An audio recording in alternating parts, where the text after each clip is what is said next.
Bismillahirrahmanirrahim. Ya. Bismillahirrahmanirrahim. Assalamualaikum warahmatullahi wabarakatuh. Alhamdulillahirabbil alamin wassalatu wassalamu ala asrofil anbiya'i wal mursalin wa ala alihi wa ashabihi ajma'in. Asbahna wa asbahal mulku lillah walhamdulillah la syarikalah la ilaha illa huwa wa ilahin nusyur. Asbahna ala fitratil islam wa kalimatil ikhlas wa ala dini nabiyina Muhammad sallallahu alaihi wasallam wa ala millati abina Ibrahim hanifa wa ma kana minal musyrikin. Alhamdulillahirabbil alamin. Ibu-ibu sekalian, mohon maaf ya, ini saya duduk di kursi sendiri. Ibu-ibu lesehan ya. Alhamdulillah, kita bersyukur kepada Allah bahwa pada pagi hari ini ya, di Jumat yang insya Allah barokah, kita masih diberi nikmat iman ya, nikmat sehat, dan nikmat waktu ya, untuk kemudian kita bisa hadir di sini, yang semoga Allah senantiasa memberikan rahmat dan keberkahannya kepada kita semua. Ya, niat kita, kemudian tadi langkah-langkah kita menuju ke tempat ini itu diberi kebaikan oleh Allah ya, dinilai sebagai sebuah kebaikan oleh Allah. Dan kemudian juga terkait dengan tema kita pada pagi hari ini, maka insya Allah ini bagian dari hijrah kita untuk menjadi lebih baik ya, karena memang yang namanya hijrah itu sepanjang waktu ya. Selama masih ada kekafiran, selama masih ada kefasikan, padahal itu ada terus ya Bu ya. Dalam diri kita pun kan kita memiliki potensi untuk fujur ya. Fa'alhamaha fujuraha wa taqwaha.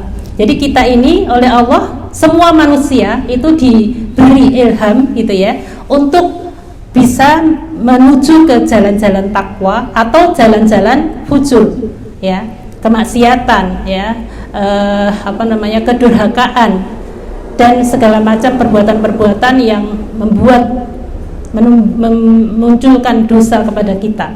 Itu kita semua diberi potensi untuk itu ya, diberi potensi untuk itu. Dan memang manusia itu adalah makhluk mukhayyar ya, makhluk mukhayyar, makhluk yang diciptakan oleh Allah, yang diberi begitu banyak potensi dan kemudian diberi kebebasan untuk mukhayyar, untuk memilih mana jalan yang baik, mana jalan yang benar gitu ya. Udah diberi buku panduannya, Al-Quran, sudah diutus Rasul gitu ya, untuk memberikan bimbingan, arahan, petunjuk begitu. Dan kemudian manusia diberi kebebasan untuk memilih ya. Tapi pilihan yang ia ambil itu konsekuensinya ditanggung oleh ya yang memilih gitu, oleh kita gitu kan. Kita kan diberi akal, diberi hati, diberi fisik gitu ya, diberi buku panduannya, diberi contoh tauladannya begitu. Tapi kemudian ya fa'alhamaha fujuraha wa taqwaha tadi ya, ada memang potensi untuk membangkang, ada potensi untuk taat gitu. Nah, menggunakan potensi taat atau membangkangnya itulah yang akan dinilai oleh Allah. Kita tidak akan bisa menyalahkan siapapun, karena masing-masing kita diberi kebebasan untuk memilih itu gitu ya. Kalau dalam Islam juga, ketika ternyata ada orang yang tidak bisa memilih alias dia dipaksa oleh di luar dirinya gitu ya, yang ada di luar dirinya, maka dia bebas dari hukum, dia bebas dari hukuman, artinya bebas dari dosa. Misalkan seorang yang lapar gitu ya, kemudian di penjara misalkan, dia hanya diberi makanan haram, dia tidak mau makan sebenarnya, tapi dipaksa untuk makan gitu. Nah, kalaupun dia makan makanan itu, maka dia tidak berdosa. Nah, tapi ketika dia dalam keadaan yang tidak ada yang memaksa dan sebagainya, memang dia memilih, dan dia pilihannya itu adalah pilihan yang mendurhakai Allah, maksiat, ya dia berarti berdosa kan gitu ya. Nah, insya Allah ya, tema kita pada pagi hari ini masih ada hubungannya dengan yang beberapa waktu lalu kita mungkin ada yang mengadakan peringatan gitu ya, momentum tahun baru Hijriah gitu ya. Kalau di kampung saya alhamdulillah sudah mulai ini Bu, ada doa bersama begitu. Jadi kayak malam tirakatan gitu, tapi isinya itu doa bersama, dan kemudian sebelumnya itu menggalang dana untuk diberikan kepada anak-anak yatim. Nah, ketika malam itu anak-anak yatim itu dipanggil untuk diberi santunan begitu ya. Nah, alhamdulillah kita bersyukur di beberapa tempat itu juga sudah mulai tradisi baik gitu ya, tradisi baik gitu. Momentum hijrah itu untuk momentum, sebenarnya momentum untuk kita melihat diri kita ya. Setahun yang lalu paling tidak itu kita melakukan apa saja gitu kan. Kemudian satu tahun ke depan kita merencanakan apa saja ya. Momentum hijriah biasanya orang digunakan sebagai momentum untuk muhasabah atau evaluasi diri kan begitu ya. Evaluasi diri selama ini gitu ya, mungkin sudah tahun keberapa ya. Dulu kita lahir tahun berapa hijrah, sekarang udah tahun berapa hijrah gitu ya. Itu kira-kira kan kalau kata Umar radhiyallahu anhu ya, hisablah dirimu sebelum kau dihisab oleh Allah kan gitu ya. Kita menghisab, kita mencoba untuk mengevaluasi diri kita sendiri sebelum kita dievaluasi oleh Allah gitu. Nah, itu di dalam agama kita itu alhamdulillah ada cukup banyak momentum ya yang bisa kita gunakan untuk proses secara keseluruhan upaya perbaikan diri. Ada Ramadan gitu ya, momentum untuk Ramadan apa Bu? Ya, Ramadan momentum yang sangat kuat untuk kita secara ruhiyah ya, secara keimanan, ketakwaan kayak gitu tuh kita naikkan kan gitu ya. Kemudian momentum Idul Adha itu tentang pengorbanan gitu ya. Pengorbanan tidak hanya sekedar hewan korban gitu, tapi sesungguhnya pengorbanan kita kepada Allah itu pengorbanan kita terhadap agama kita gitu ya. Pengorbanan kita terhadap sesama manusia itu sejauh mana gitu ya. Terus kemudian ada momentum bulan Muharram gitu ya. Nanti ada momentum Maulid gitu ya, tanggal lahirnya Rasulullah gitu ya, yang kita diingatkan tentang sosok Rasulullah misalkan begitu. Nah, ini momentum hijrah. Kita insya Allah ya, bismillah kita niatkan untuk bisa berhijrah gitu ya. Bisa berhijrah, ya orang kadang-kala ngomong, alhamdulillah dia sudah hijrah ya gitu ya. Apalagi kalau ada artis gitu ya Bu ya, yang awalnya buka-bukaan terus pakai kerudung, alhamdulillah dia sudah berhijrah ya gitu ya. Itu makna hijrah apa sih gitu ya. Nah, memang hijrah itu gitu ya, di dalam Al-Qur'an di surat At-Taubah ayat 20 ya. Allah berfirman, a'udzubillahi minasyaitonirrajim, alladzina amanu wa hajaru wa jahadu fi sabilillahi bi amwalihim wa anfusihim a'dhamu darajatan 'indallah wa ulaika humul faizun. Ya. Orang-orang yang beriman ya, kemudian dan wahajaru ya, dan berhijrah, wajahidu dan berjihad bi amwalihim wa anfusihim dengan harta dan jiwanya ya. A'dhamu darajatan, maka Allah melebihkan derajatnya. A'dhamu, mengagungkan derajatnya gitu ya di sisi Allah ya. Wa ulaika humul faizun, dan merekalah orang-orang yang beruntung, dan merekalah orang-orang yang mendapatkan kemenangan gitu. Nah, ayat ini kan kita baca sekarang ya Bu ya. Kan kita baca sekarang. Berarti juga berlaku sampai sekarang gitu. Alias Allah ini walaupun memang menurunkannya dulu kepada Rasulullah ya, tapi kan berlaku sampai akhir zaman. Dan ini ayat ini juga berlaku bagi kita. Maksudnya masih sampai sekarang pun masih berlaku. Allah menyatakan orang-orang yang beriman, alhamdulillah kita sudah beriman ya Bu ya. Alhamdulillah. Wahajaru, dan berhijrah, wajahadu, dan berjihad, bersungguh-sungguh ya, bersungguh-sungguh untuk meniti jalan Allah dengan menggunakan amwalihim, hartanya, wa anfusihim, dan jiwanya. Allah menjanjikan a'dhamu darajatan gitu ya. Allah akan meninggikan derajatnya, Allah akan mengagungkan derajatnya. Dan kemudian tidak hanya itu Allah menekankan, tapi di akhir ayat wa ulaika humul faizun. Faizah, orang menamakan anaknya Faizah gitu ya. Faizun, beruntung, menang gitu ya, memperoleh kemenangan, memperoleh keberuntungan gitu ya. Allah menekankan lagi, orang-orang itulah yang akan memperoleh keberuntungan begitu. Apa tadi Bu? Iman, hijrah, kemudian jihad. Ya. Jadi yang mendasari hijrah dan jihadnya itu adalah iman dulu gitu ya. Makanya Allah memberikan urutannya itu alladzina amanu dulu, orang-orang yang beriman dulu. Karena iman ini menjadi satu hal yang sangat penting sekali begitu. Sangat penting sekali. Sisi spiritualitas kita, sisi yang sangat-sangat paling mendasar bagi diri kita tentang keimanan. Terutama keimanan kepada Allah ya. Walaupun sebenarnya kan rukun iman itu ada berapa Bu? Ada 6 kan? Ya, iman kepada Allah, Rasul atau malaikat. Iman kepada Allah, kepada malaikat, kepada kitab, kepada Rasul, hari kiamat, qadha dan qadar. Ya dibolak-balik nggak apa-apa. Tapi rangkaian keimanan kita itu kepada 6 hal itu, ya. Yang tentunya kalau orang mengatakan iman gitu ya, maka sesungguhnya mestinya gitu ya, dia itu benar-benar yakin percaya terhadap 6 hal ini. Yang kalau imannya benar, imannya jujur, maka iman itu nanti akan sangat-sangat berpengaruh terhadap keadaan dirinya. Wong iman kepada Allah saja begitu ya, kan memang iman kepada Allah paling atas, yang bawahnya itu juga mendukung keimanan kepada Allah kan. Iman kepada Allah seperti tadi misalkan ya, Asmaul Husna yang kita baca, sudah pada hafal Ibu-ibu? Belum. Artinya tadi ada nggak di catatan? Ada ya.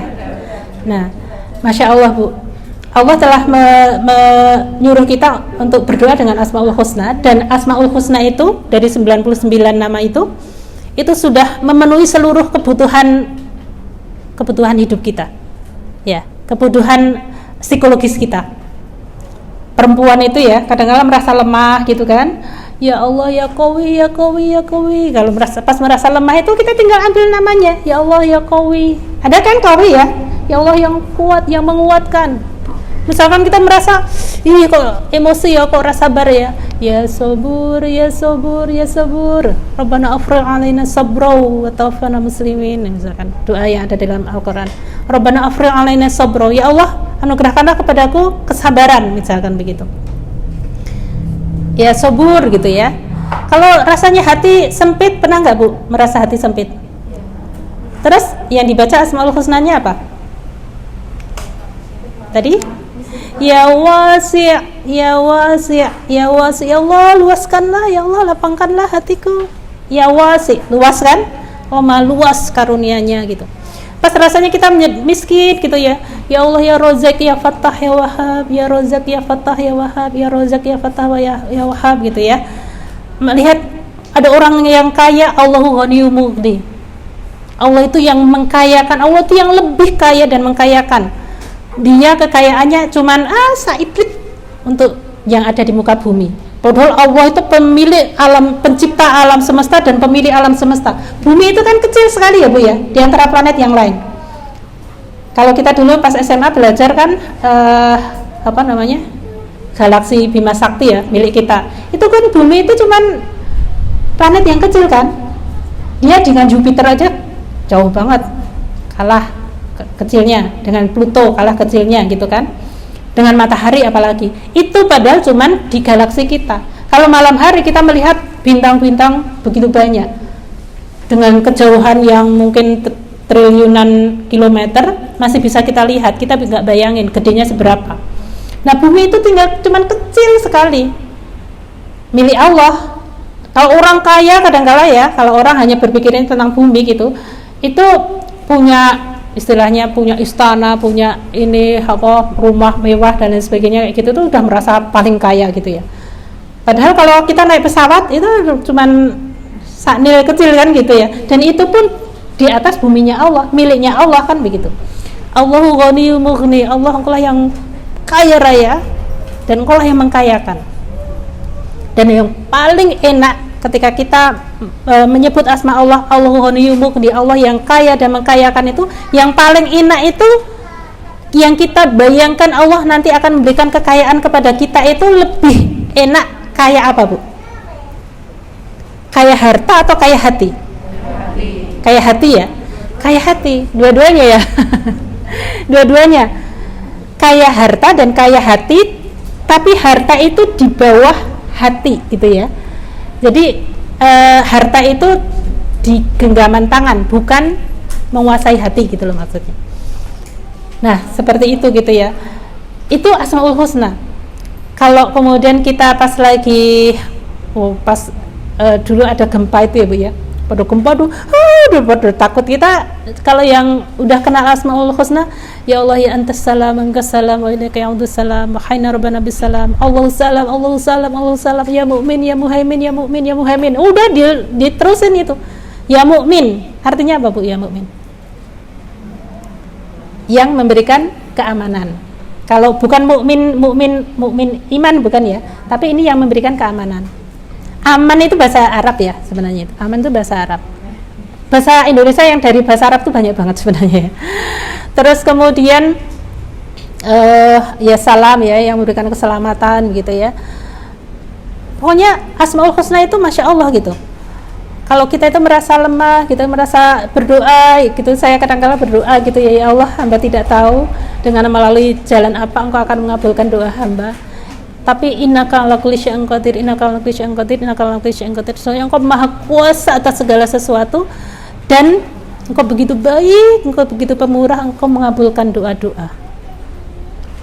Nah, itu enak banget kalau kita hafal Asmaul Husna. Itu kita berdoa kepada Allah dengan Asmaul Husna yang tepat, itu cerot banget gitu ya di hati gitu. Nah, jadi ayat tadi pertama memang iman dulu ya, iman, terus kemudian hijrah.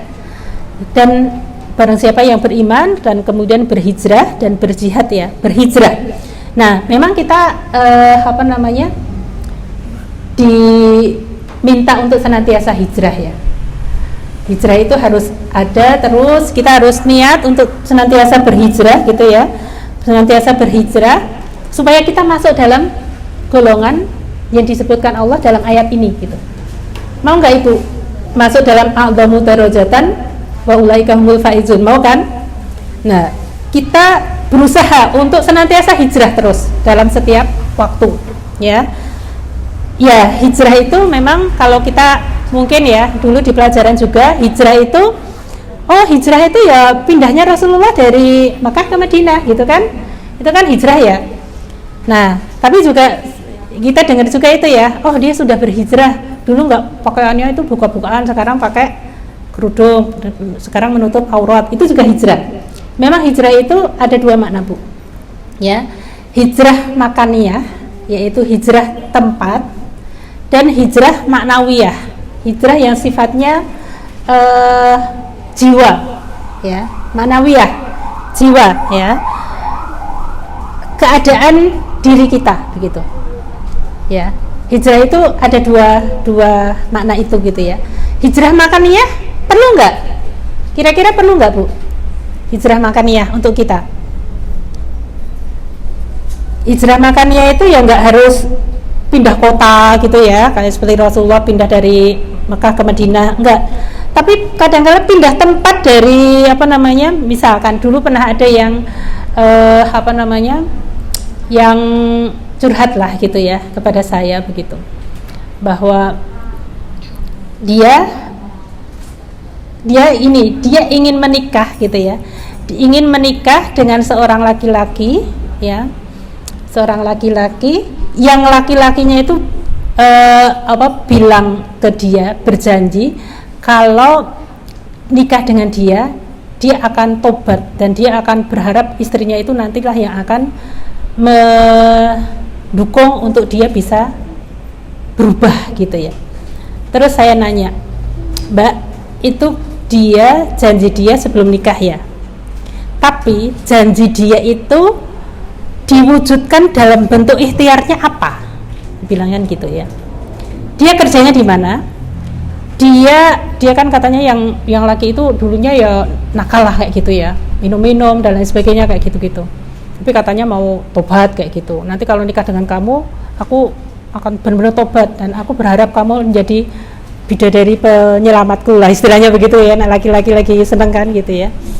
Cuman saya bilang, dia dari lingkungan yang membuat dia menjadi nakal itu, dia bisa lepas nggak?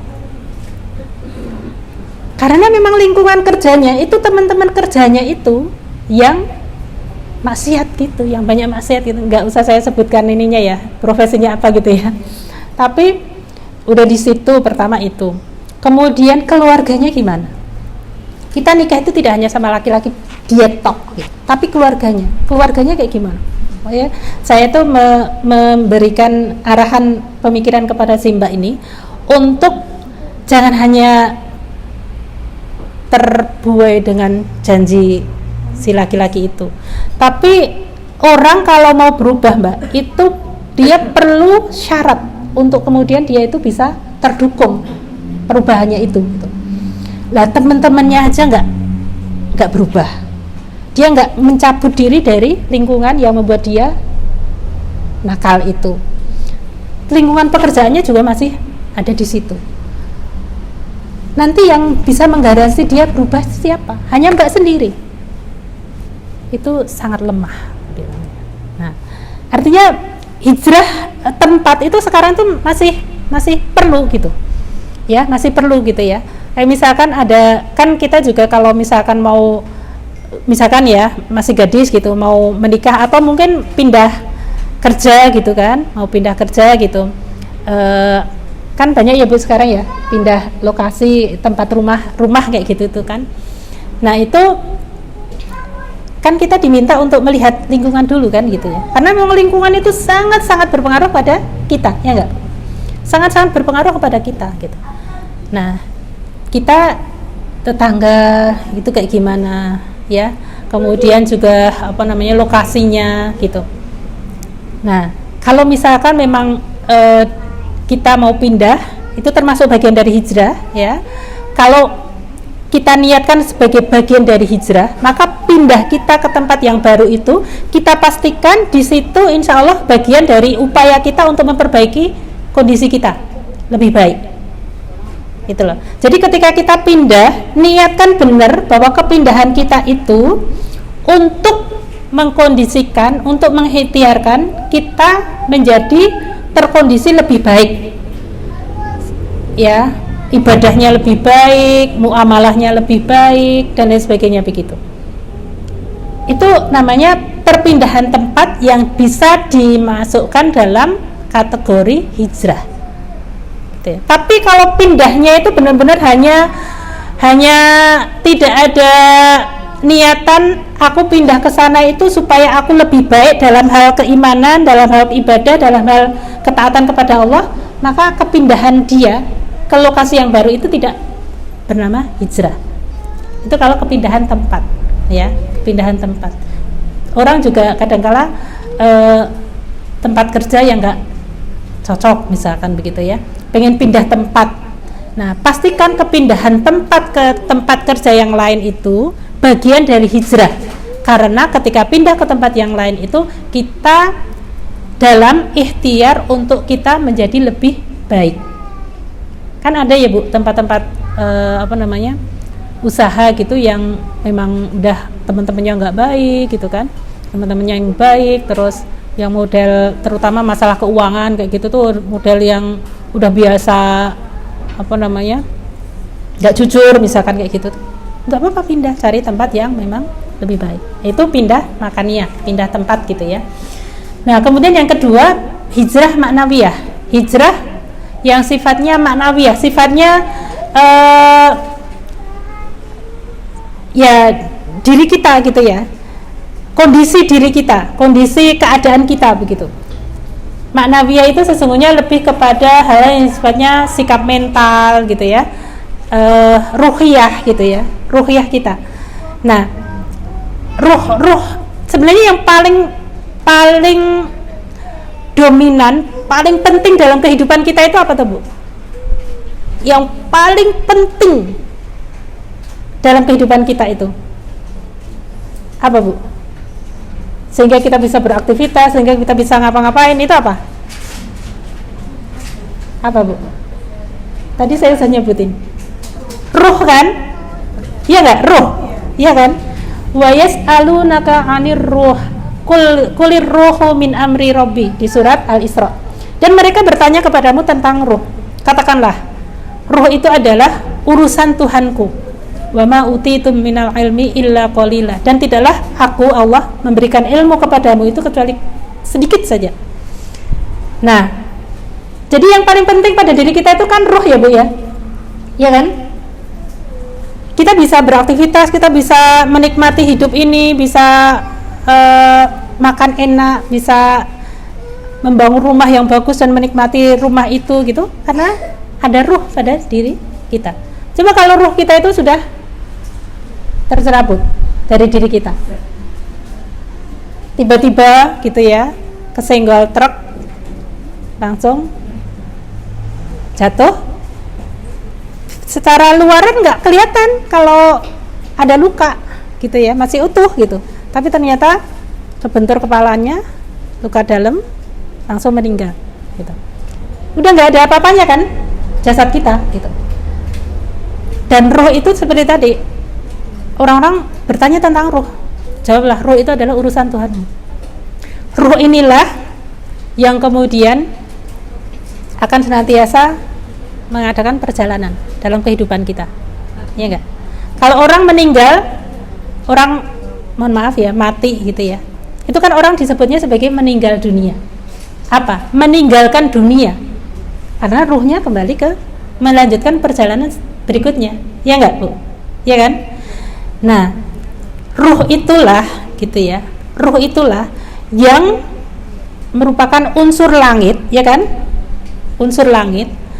Dan ruh itulah menjadi potensi untuk kita itu berhubungan dengan yang di langit, Allah. Ruhiyah, ya kan? Yang bisa berhubungan dengan Allah itu ya ruh kita ini gitu.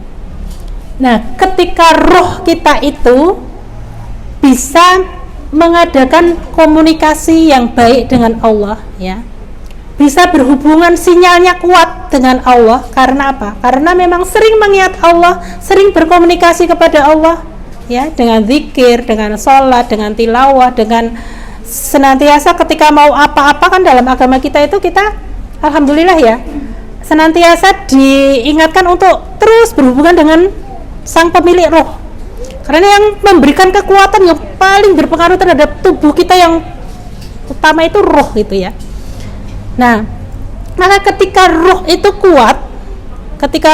kuat, dia bisa menundukkan apa-apa yang berasal dari bumi. Apa yang berasal dari bumi itu? Apa Bu? Yang berasal dari bumi itu adalah hal-hal yang sifatnya biologis, syahwat dan subhat, hawa nafsu itulah. Makan, ini dari bumi apa enggak? Walaupun bentuknya namanya itu ya pizza apa-apa aneh-aneh kayak gitu, tapi berasal dari mana Bu? Dari bumi kan? Dari bumi. Segala sesuatu yang sifatnya fisik kita itu kan dari bumi toh, dan besok juga akan kembali ke bumi. Hal-hal yang kebutuhan fisik kita, makan, minum, berdandan segala macam, kemudian hubungan suami istri ya, memuaskan hawa nafsu yang terkait dengan itu semuanya itu adalah bumi, ya kan? Berasal dari bumi. Pengen jabatan ini, pengen ini, semuanya itu hal yang sifatnya bumi kan? Nah, hal-hal hawa nafsu, kemudian juga syahwat tadi itu ketika ruh itu kuat, maka ruh itu akan bisa mengendalikan hal-hal yang dari bumi itu. Bisa mengendalikan, bisa menundukkan, sehingga hal-hal yang sifatnya syahwat, subhat itu bisa tunduk kepada ruh. Yang ruh tadi, yang ruh berhubungan dengan Allah, yang kuat, yang menggunakan pedoman Allah, maka akhirnya bisa mengendalikan hal yang sifatnya jasad dia tadi itu untuk mengikuti pedoman Allah gitu, makan ya halal dan thayyib, misalkan begitu. Memuaskan biologis ya berhubungan hanya dengan pasangan yang sah. Kan hal seperti itu bisa dikendalikan oleh ruh. Makanya kalau dalam Al-Qur'an ruh atau nafsu ya, nafsu itu ada nafsu mutmainnah, ya ayyatuhan nafsul mutmainnah, ada nafsul lawamah, ya enggak? Ada nafsu amaratu bisu. Di Al-Qur'an ada ya Bu ya. Semuanya disebutkan seperti itu. Nafsul mutmainnah itu Masya Allah, ya ayatuhan nafsul mutmainnah irji'i ila rabbiki radiyatan mardiyah, kembalilah kepada Tuhanmu dalam keadaan radiyatan mardiyah, Allah ridha dan engkau ridha, diridhoi gitu ya.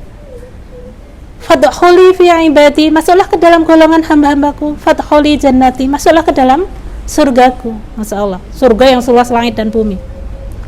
Tapi ada nafsul lawamah. Nafsul lawamah itu adalah nafsu yang antara nafsul mutmainnah tadi itu ruhnya itu lebih kuat dari dorongan bumi, dari dorongan jasadiah, dari dorongan hawa nafsu. Dia bisa menyetir hawa nafsunya itu sehingga tunduk patuh kepada Allah. Itu nafsul mutmainnah. Jiwanya tenang. Ya, orang kalau hubungannya dengan Allah baik, dia itu nggak mudah emosian, tenang, ya, sejuk. Gitu kan, kelihatan gitu ya, ibadahnya kuat dan lain sebagainya kayak gitu tuh, dia mudah untuk memaafkan. Iya. Nah, terus ada nafsul lawamah. Nafsul lawamah itu dia gini-gini, kadang ruhnya kuat, kadang lemah, ruhnya kuat, lemah kayak gitu. Nah itu mungkin kita ya. Jadi kadangkala iman kita kuat, ibadahnya baik, kita bisa mengendalikan emosi, bisa mengendalikan syahwat, bisa mengendalikan syubhat gitu. Tapi kadang-kala syahwat kita yang naik, syubhat kita yang naik. Itu temanku kok sukses ya begini-begini, terus tersilaukan dengan hal duniawi. Padahal hal yang sifatnya duniawi itu hanya fata morgana Bu. Banyak yang fata morgana. Kemarin ini sedikit nggak apa-apa ya. Ponaan saya kerjanya kebetulan di pajak itu cerita. Wah katanya yang kita tahu misalkan antara Natasha dan London ya, yang apa untuk skincare itu ya, perawatan itu ya, oh itu persaingan di antara mereka ini sekali. Jadi kayaknya mestinya udah menikmati gitu, tapi mereka nggak bisa. Dan mereka itu biasanya cari backingan apa namanya, kalau pikirannya dunia kan, wah kono wis mendirikan cabang di sana, aku belum. Wow, jadi hidupnya kayak gitu-gitu terus. Cari backingannya itu di polisi gitu ya. Terus kemudian polisi dan saya pun itu untuk apa? Untuk terutama menggelap, supaya pajaknya itu nggak tinggi. Terus kemudian juga mereka cari dukungan itu dari dukun kayak gitu-gitu. Aku sampai ya Allah ngerinya kayak gitu. Ini itu persaingan ini nggak tenang hidupnya gitu ya. Kalau hanya duniawi, kelihatan ya artis-artis kayak gitu kan, kelihatan guyang-guyung itu, tapi mereka itu kan sampai narkoba, sampai untuk menghilangkan stres-stresnya kan gitu. Lebih enak kita gitu ya. Nah, nafsu lawamah itu terus antara kayak gini-gini terus. Dunia itu kalau memang kita melihat dunia, maka ya itu tadi akan mensilaukan. Padahal kalau dunia itu kita lihat dari kacamata Allah ya, kita kan punya Allah, pemilik alam semesta raya ini. Dunia itu ada kecil sekali gitu ya. Itu kita Masya Allah, kita itu lebih besok surga itu yang luasnya seluas langit dan bumi kok. Ya Allah memang yang menciptakan loh. Sekarang aja langit dan bumi Allah telah menciptakan gitu ya. Allah menciptakan surga juga, bumi ini juga miliknya Allah gitu kan. Surga ya Allah katakan seluas langit dan bumi gitu. Kita itu aja gitu. Kita nafsul mutmainnah ya, nawamah tadi itu seperti itu. Tapi juga ada nafsul yang amaratu bisu, yang senantiasa menyuruh kepada keburukan. Nah itu yang ruhnya itu benar-benar lemah. Dia tidak pernah mengakses kekuatan dari sang pemilik kekuatan Allah gitu. Jadi ruhnya itu benar-benar nggak dirawat, nggak dibiarkan, bahkan nggak punya kekuatan sama sekali gitu. Akhirnya yang kuat itu adalah hal yang sifatnya bumi, hal yang sifatnya duniawi. Apa-apa pikirannya cuman duniawi, seolah-olah hidup itu sepanjang hidup, sepanjang masa gitu. Padahal hidup itu cuman, ya Allah, sebentar banget ya Bu ya, sebentar banget hidup itu. Ya, rizki itu adalah yang kita nikmati sekarang. Rizki dengan kekayaan beda nggak Bu? Beda kan? Rizki itu apa yang bisa kita nikmati, apa yang kita makan, apa yang bisa kita pakai, apa yang kita infakkan justru. Karena yang kita infakkan itu nanti bisa kita nikmati, kan kayak gitu ya. Saya itu pernah ya takziah ke tetangga. Kalau di Jogja itu baiknya itu kan gitu ya Bu. Kenal nggak kenal itu ya kita takziah gitu ya, ya nggak? Saya juga ya saudaranya kenal gitu ya. Tapi orangnya itu udah merantau lama di Jakarta. Nah, anaknya 2 juga sudah di Jakarta.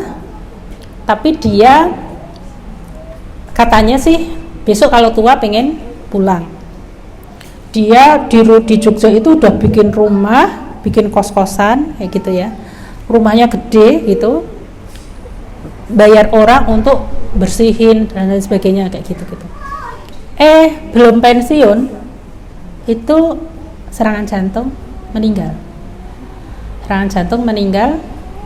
Terus dibawa pulang, dibawa ke rumah itu cuman 2 jaman, disemayamkan di rumahnya dia itu cuman 2 jaman, akhirnya dikuburkan. Dan anaknya 2 ya di Jakarta sana, kayaknya nggak mau pulang ke situ juga gitu. Aku bayangin, ya Allah, kalau misalkan rumahnya itu dulu dia cari rezekinya itu dengan cara yang haram, dia tidak sempat menikmati sama sekali. Menikmati, kayak 2 jam meninggalnya nggak menikmati kan? Tapi dia diminta, dia di dunia tidak menikmati, tapi pertanggungjawabannya tetap diminta. Ya Allah, ini benar-benar jadi pelajaran. Kadang-kadang orang seperti itu ya. Kita wis diinventaris, wah aku duwe KKN nongkene rasanya seneng. Padahal yang bisa dinikmati hanya yang dia dirasakan sekarang. Dan dia tidak bisa menjamin usianya sampai berapa. Ya enggak? Saya juga kadang-kadang kalau punya barang apik ngono, ane ora tinggal saiki, kapan meneh wong uripe saiki gitu ya. Kadang-kadang nyimpen gitu ya. Barang-barang urus rumah tangga itu loh Bu. Kadang-kadang kan ada yang bagus gitu disimpan gitu. Pikir-pikir nek disimpan aku uripe saiki. Nek tak simpen kapan aku bisa ngerasain gitu ya. Akhirnya tak keluarin gitu, dipakai untuk harian gitu ya. Walaupun kalau ada tamu gitu ya ada jaga-jaga aja kadang untuk tamu kayak gitu. Tapi yang baik-baik pokoknya kita menikmati lah gitu. Sama suami, iya pi, uripe saiki kok harap nyenang-nyenang kayak saiki mempunyai jadi seneng gitu. Makan masih bisa gitu. Nanti sebentar lagi juga kita mungkin udah, maksudnya kalau udah tua, udah ini kan udah gak bisa nikmati kan kayak gitu. Maka nikmati hidup ini sekarang dengan yang halal tentunya kan gitu ya. Nah begitu. Ini kok sampai di sini ya. Tapi nggak apa-apa. Jadi ruhiyah kita itu gitu ya, itu hijrah maknawiyah itu adalah hijrah dari sisi ruhiyah yang kurang kuat tadi itu menuju ke ruhiyah yang kuat. Sehingga ruhiyah yang kuat itu mampu nanti menyetir hal-hal yang sifatnya subhat itu loh Bu. Yang subhat itu atau syahwat itu banyak banget bentuknya Bu. Ya kan? Saya bayangin ya, kayak misalkan syahwat untuk tampilan yang lebih baik. Itu sampai artis-artis itu sampai ada yang operasi sampai berapa kali gitu ya. Ya kan? Sampai itu Lucinta Luna itu loh, aku ya Allah, padahal namanya kalau operasi itu kan sakit ya Bu ya, tetap sakit kan gitu. Dia ikut demi tampilan gitu ya, kayak nek wis tampil apik iki terus iya kayak gitu-gitu kan ya, itu Masya Allah gitu, itu kan kamuflase toh, fata morgana aja gitu. Wong cantik itu kalau sakit aja udah nggak ada sama sekali harganya kan, iya nggak? cantik banget gitu tapi sakit gitu, wis ra karuan gitu ya, gitu kan. Bener Bu, sakit itu Masya Allah ya. Mungkin ibu-ibu ada yang pernah sakit ini, pernah sakit berat gitu?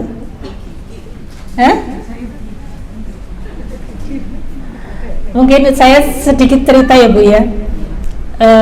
Artinya apa namanya, kita ini memang segala sesuatu kondisi itu kadang-kala yang tidak kita bayangkan itu bisa terjadi pada diri kita, pada orang lain. Artis-artis juga udah cukup banyak ya, sehat-sehat ngerti-ngerti terdeteksi penyakit ini kayak gitu. Itu juga terjadi pada saya Bu, terjadi pada saya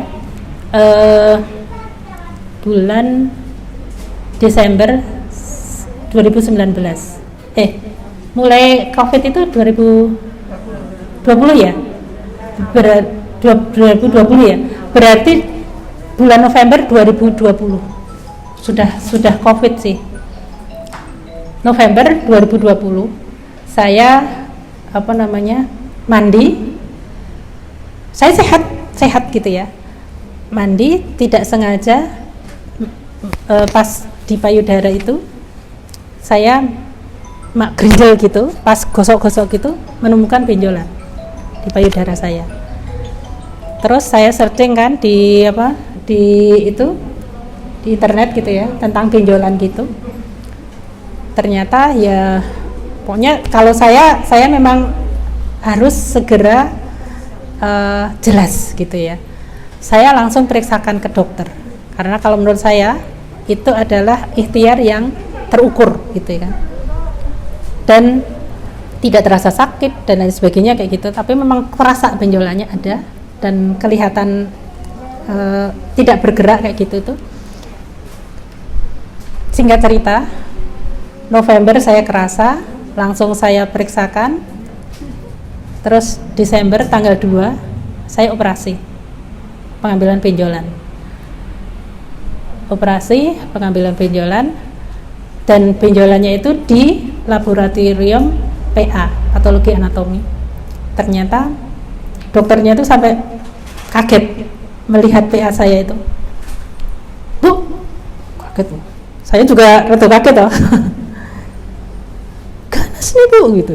Ganas ini Bu. Kanker ini, macam-macam kayak gitu-gitu. Itu dalam keadaan saya diperiksa sendiri Bu. Kan ya kan periksa gitu.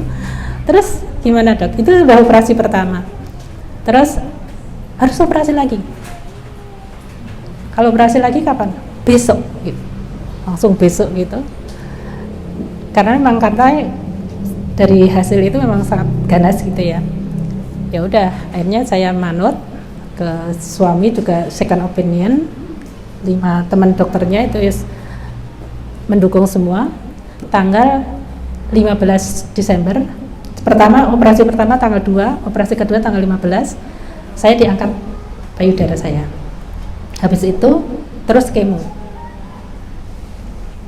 Perjalanan di operasi kemudian kemo, efek dari kemo itu memberikan pelajaran yang sangat luar biasa kepada saya.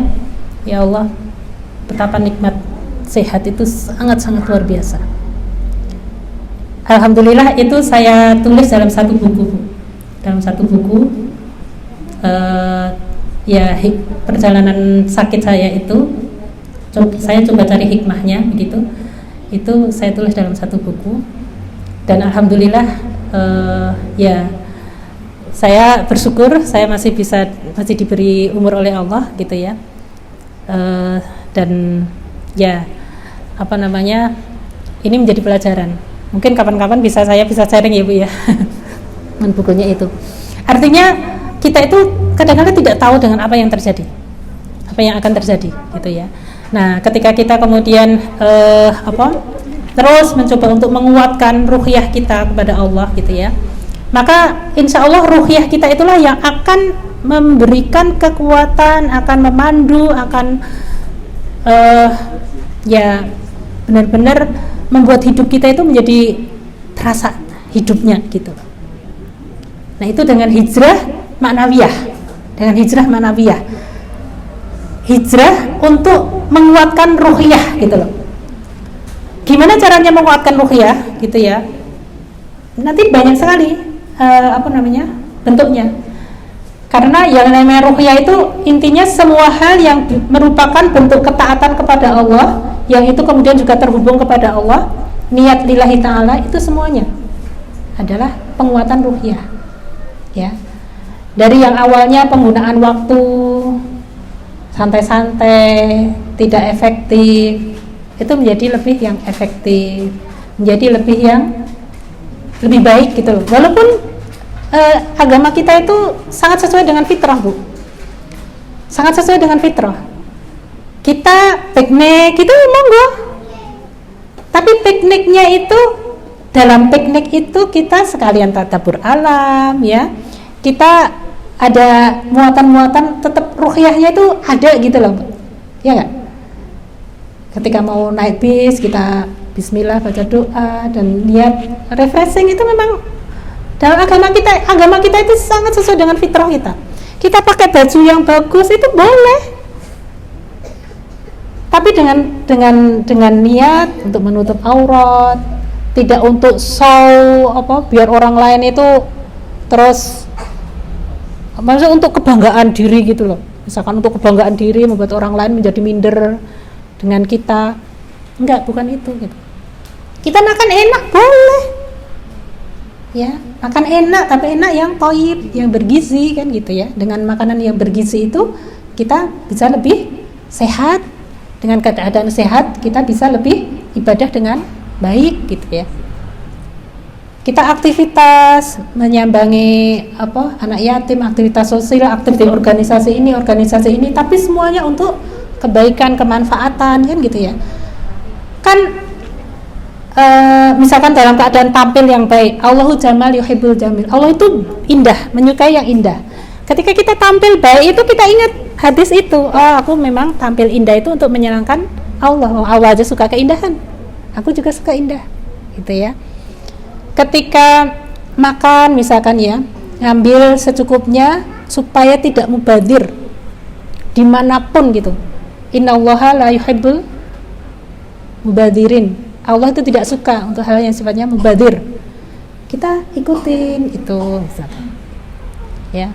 Malu dimasak di suguhan kayak kurang makan aja, makan sampai habis gitu. Emang lebih malu sama manusia atau lebih malu kepada Allah gitu ya? Ya kalau prasmanan ya kita ambil secukupnya kan. Saya tuh kadang-kadang ya Allah udah prasmanan tetap aja nyisain gitu ya. Kecuali memang gitu ya prasmanan yang bentuknya kelihatan enak gitu, tapi begitu dirasa kok nggak enak gitu ya. Pernah nggak Bu? Pernah ya? Pernah ketika mungkin ibu-ibu yang pernah juga umroh gitu ya di sana yang masakan Timur Tengah itu loh Bu, kan tampilannya juga bagus gitu. Saya melihat kok pada orang pada sisa-sisa kayak gitu ya. Akhirnya saya nyuil sedikit, walaupun tampilannya bagus gitu ya.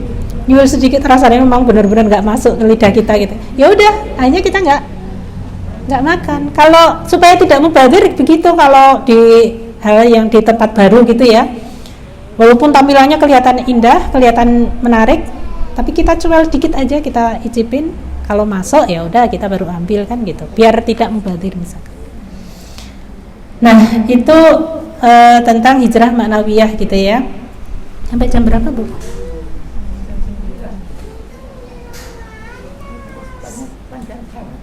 Oh ya, okay. Ya, padahal di sini saya tuh menuliskannya ya, itu tentang bagaimana dulu hijrahnya Rasulullah. Nggak nyampe, nggak apa-apa ya Bu ya. Hijrahnya Rasulullah yang mempertemukan antara tadbir robbani, rencana Allah, dengan tadbir basyari, rencana manusia. Jadi hijrah itu adalah titik pertemuan antara iradatullah, kehendak Allah, takdir Allah, dengan ikhtiar basyariah, dengan ikhtiar manusia. Jadi kita manusia memang harus berikhtiar, tapi juga ada takdir Allah, ada iradatullah. Nah, titik temu itulah hijrah. Ya, mungkin itu dulu ya. Monggo kalau ada hal-hal yang didiskusikan. Bapak yang mau bertanya dipersilakan.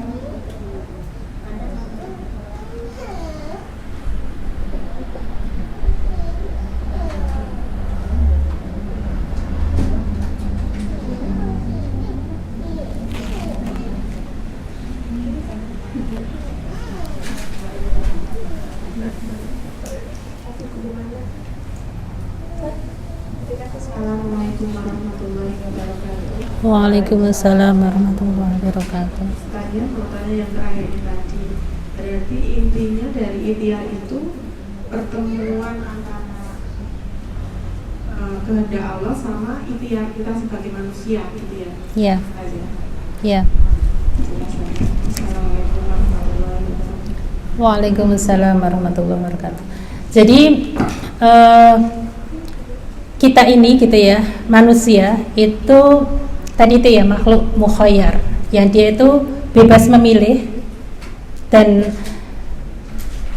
menjadi makhluk yang memang harus ikhtiar.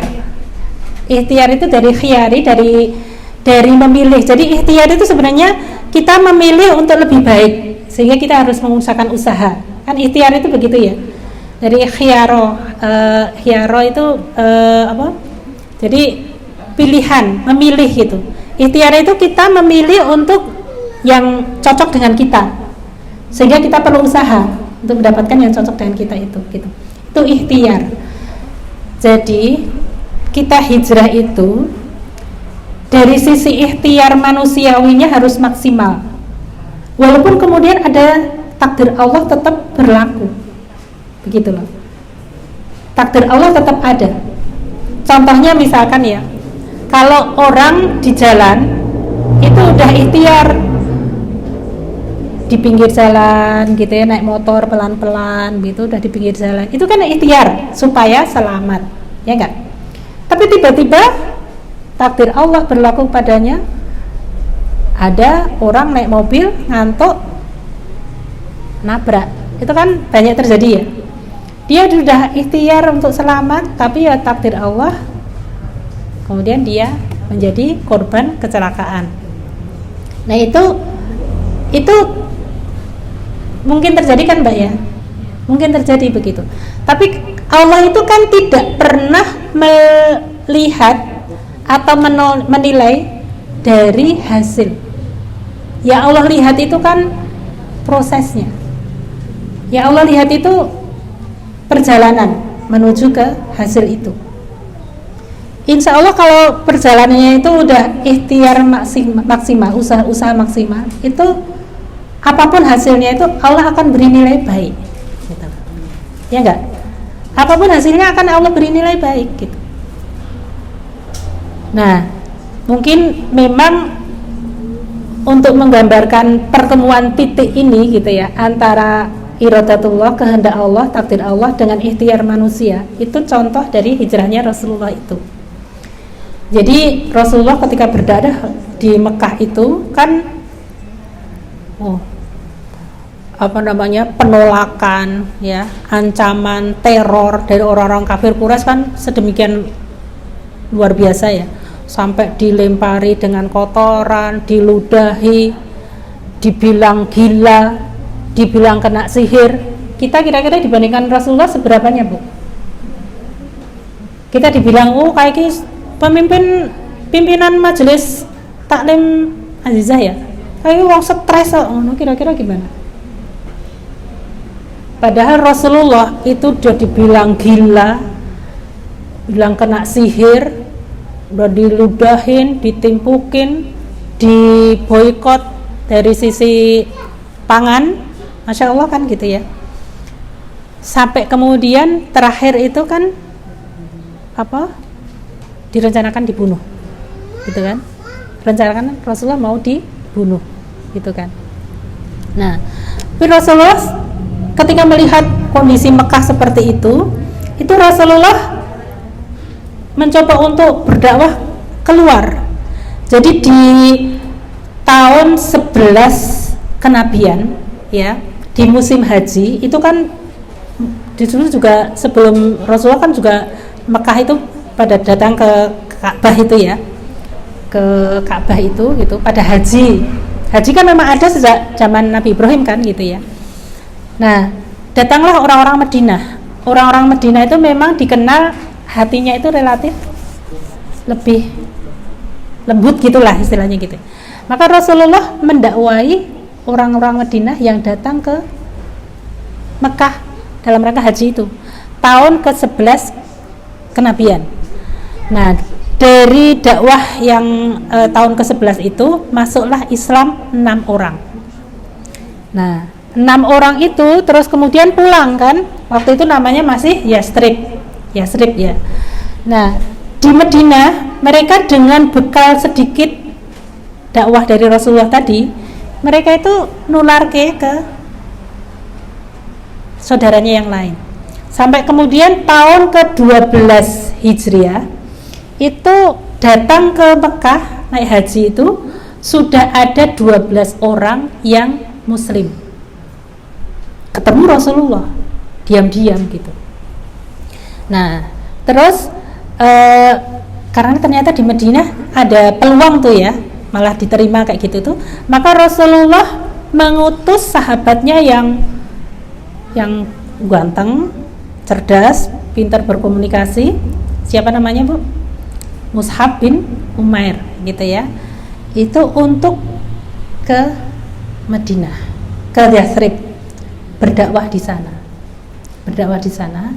Sampai kemudian di tahun ke-13 kenabian itu datang sudah 173 ya, 173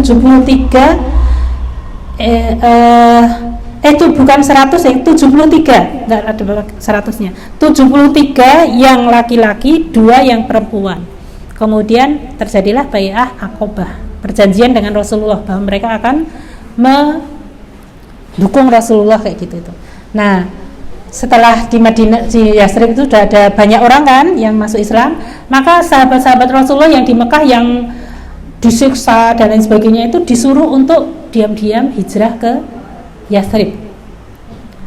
Nah, Rasulullah masih berada di Mekah ya, dengan sahabat-sahabat utama yang lain juga masih ada di Mekah. Kondisi semakin seperti itu toh karena banyak yang masuk Islam juga kayak gitu kan. Akhirnya mereka berencana untuk membunuh Rasulullah. Dan Allah kan mengetahui ya, mereka semuanya makhluk Allah, maka Allah kemudian memerintahkan Rasulullah untuk hijrah. Nah, hijrahnya Rasulullah ke Allah hanya memerintahkan untuk hijrah, tapi cara terus dan lain sebagainya itu Allah nggak ngasih tahu. Nah, disitulah kemudian Rasulullah berikhtiar, Mbak. Ya, Allah telah mengasih tahu hanya Nabi Muhammad mau dibunuh, maka engkau hijrahlah. Istilahnya begitulah bahasa mudahnya gitu ya. Tapi bagaimana cara hijrahnya dan lain sebagainya itu nggak dikasih tahu. Rasulullah kemudian dari sisi basyariahnya, dari sisi kemanusiaannya itu merencanakan, mengusahakan supaya hijrahnya itu nanti selamat. Maka dipilihlah sahabat yang paling setia, Abu Bakar, kemudian Ali bin Abi Thalib yang disuruh mengelabui untuk kemudian tidur di tempat yang biasanya dipakai untuk tidurnya Rasulullah gitu ya. Bisa dibayangin Ali itu menggantikan Rasulullah padahal udah mau dibunuh kan kayak gitu ya. Seperti itu. Terus kemudian bagaimana kemudian Abdullah bin Abu Bakar ya, anaknya Abu Bakar itu yang disuruh mata-matain lingkungan kondisi lingkungan sekitar kayak gitu itu. Informasinya dulu belum ada HP ya. Menyelinap gitu untuk kemudian menyampaikan beritanya kepada Rasulullah dan Abu Bakar kayak gitu ya. Kemudian bagaimana Asma binti Abu Bakar itu yang logistik ya, perempuan gitu ya. Kemudian Abdullah Abdullah bin Uraikid itu yang pemandu jalan, jadi memilih jalan yang tidak biasanya, dan kemudian setelah dipakai jalan oleh Rasulullah dan Abu Bakar, maka Abdullah bin Uraikid itu membawa kambingnya, jadi jejaknya itu nggak ketahuan gitu, dan memakai ikhtiarnya Rasulullah itu ya supaya tidak dikejar. Kan sampai di waktu itu kan sampai ada sayembara, barang siapa yang menemukan Rasulullah itu dapat onta sekian begitu banyak gitu, sehingga banyak orang yang ikut sayembara itu kan. Sampai kemudian ada kisah tentang Suraqah itu ya, pernah dengar ya, yang masing-masing pada tertarik dengan hadiah undiannya itu ya, sayembaranya itu pada mencari Rasulullah. Dan kemudian ya sampai kemudian Rasulullah istirahat atau sembunyi di Gua Thur. Tapi orang-orang kafir Quraisy kan sampai di Gua Thur juga kan mencarinya gitu. Bahkan cuman deket sekali Abu Bakar aja udah berdekan gitu. Di saat itulah kuasa Allah gitu. Kuasa Allah, iradatullah gitu ya. Sampai kemudian Rasulullah mengatakan la tahzan innallaha ma'ana. Jangan aku bersedih, Allah beserta kita. Allah tidak akan pernah meninggalkan kita. Nah, kalau hijrahnya karena Allah, Allah tidak akan pernah meninggalkan kita begitu. Ya, kemudian kok ya orang kafir Quraisy itu tidak liatin ke bawah kayak gitu-gitu. Ya karena tidak ada laba-laba yang sana laba-laba nggak mungkin diturunin gitu. Itu kuasa Allah. Nah, disitulah titik, Mbak, antara ikhtiar dengan pertolongan Allah. Kalau kita udah ikhtiar maksimal, maka insya Allah Allah akan memberikan pertolongan begitu. Nah, itulah titik antara ikhtiar basyariyah dengan iradatullah begitu. Ya, itu mungkin. Terima kasih kepada Ustazah Umi Munawirah atas ilmunya, semoga bermanfaat untuk kita semua. Amin.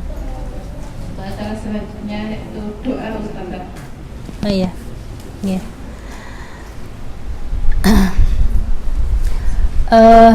Ya ibu-ibu sekalian, kalau tadi hijrah ma'nawiyah itu adalah hijrah atau kita berubah gitu ya, dari sisi ma'nawiyah, menguatkan ruhiyah kita dengan banyak hal ya, amal-amalan kebaikan yang kemudian itu semuanya lillahi ta'ala gitu ya. Kita infak, sedekah, kita beraktivitas apapun lillahi ta'ala, kita awali dengan bismillah begitu ya.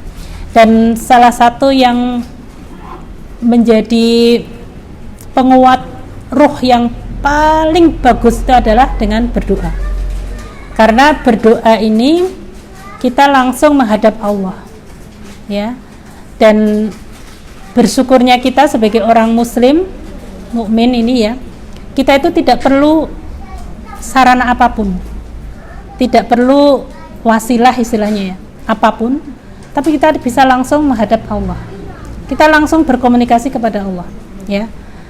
Bersyukurnya kita seperti itu, dan Allah tidak pernah membedakan antara satu orang dengan yang lainnya. Siapa yang menghadap Allah, Allah akan hadapi gitu ya.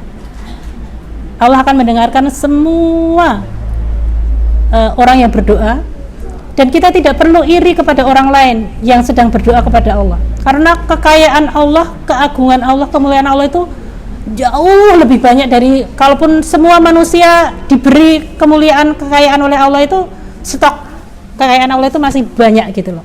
Tidak perlu iri. Maka berdoalah, ayo berdoa, terus berdoa. Kekayaan Allah jauh lebih besar gitu. Nah gitu ya.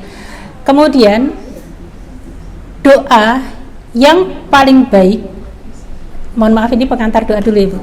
Doa yang paling baik itu adalah doa yang memang telah diajarkan oleh Allah dalam ayat-ayat Al-Quran ya. Ibu-ibu sudah hafal semua doa yang diajarkan oleh Allah di dalam Al-Quran? Sudah hafal Bu? Hafal berapa? Kalau kita hafal enak banget Bu. Bahkan kalau kita ingat, ini doanya Nabi Musa, ini doanya Nabi Isa, ini doanya Nabi Sulaiman, ini doanya Nabi Ibrahim, itu kita enak banget. Coba Rabbis rahli sadri wa yassirli amri, itu ibu-ibu udah hafal? Itu doanya Nabi siapa? Doanya Nabi siapa Bu? Nabi Musa nggih. Nabi Musa. Rabbis rahli sadri, itu isinya ya Allah. Rabbis rahli sadri, ya Allah lapangkanlah dadaku, wa yassirli amri, dan mudahkanlah urusanku, wahlul 'uqdatam min lisani, dan hilangkanlah kekakuan lidahku, yafqahu qawli, sehingga mereka bisa memahami perkataanku. Kalau doanya Nabi Ibrahim, ada yang hafal? Rabbi ja'alni muqimas salati wa min dzurriyyati Rabbana wa taqabbal du'a. Itu satu. Terus kemudian ada doa yang lain, Bu. Doanya Nabi Ibrahim. Rabbi habli hukmau wa alhiqni bis-shalihin waj'alni lisana sidqin fil akhirin waj'alni min warathati jannatin na'im. Kalau doanya Nabi Sulaiman, Bu, hafal?